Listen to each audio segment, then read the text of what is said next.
Longreach kompaniyasi orqali Diamond 5 lavozimiga chiqish hamda pensiyaga chiqib, passivniy dohod olish imkoniyatini ko'rib chiqamiz. Kompaniyaga bepul a'zo bo'lasiz hamda 360 ming so'mlik mahsulot xarid qilasiz. Bu dollarda 30 dollarni tashkil etadi.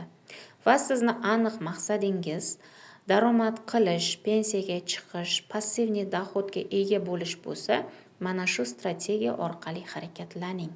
Ya'ni siz aktivniy ishlaydigan 5 ta hamkorni birinchi liniyangizga yozdiring hamda ularga ham har biri 5 tadan hamkor taklif qilish kerak ekanligini ayting, o'rgating.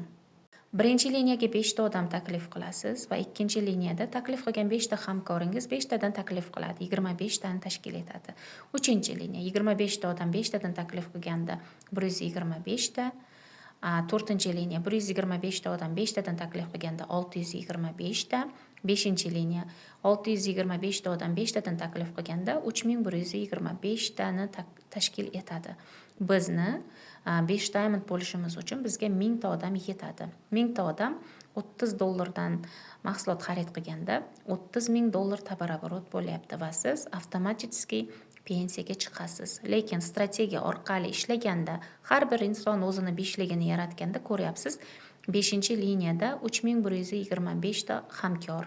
Ular 30 dollardan xarid qilganda 93750 dollarni tashkil etyapti. Bu degani siz Diamond oltini yarim tabarabbarotini o'sha ishlab qo'ydingiz degani. Yana shuncha harakat qilsangiz, 6 Diamondga ham o'tib olish imkoniyatini qo'lga kiritasiz.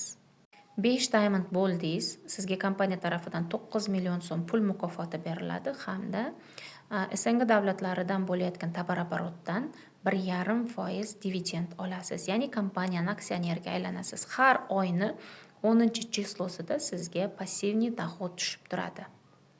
Shu tarzda ishni davom etsangiz, tezlikda 6 Diamond, 7 Diamond, 1 star, 2 star lavozimlarini ham tez ochib tashlash imkoniyatini qo'lga kiritasiz.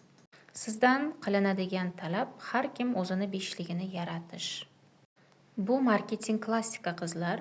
5 tagina bilan chegaralanmasdan bemalol birinchi liniyangizga ko'plab odamlarni yozdirsangiz bo'ladi. Qancha ko'p odam yozdirsangiz, shuncha ko'p daromad olasiz, shuncha ko'p tabarabbarot bo'ladi va tezlikda pensiyaga chiqib olish imkoniyatini ham qo'lga kiritasiz.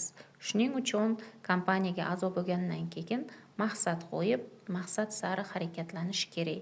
Например, 5 ta odamni bir kunda ham taklif qilib, ularga xarid qildirib, bemalol ish usulini o'rgatsa ham bo'ladi. Hech kim hamkorlarni ish usuli va ular qanaqa rezultat ko'rsatishini biz bilmaymiz. Balkim bitta hamkoringiz kelib 5 ta odamini bir kunning o'zida a'zo qiladi. Bir kunning o'zida aktiv qiladi joylarini.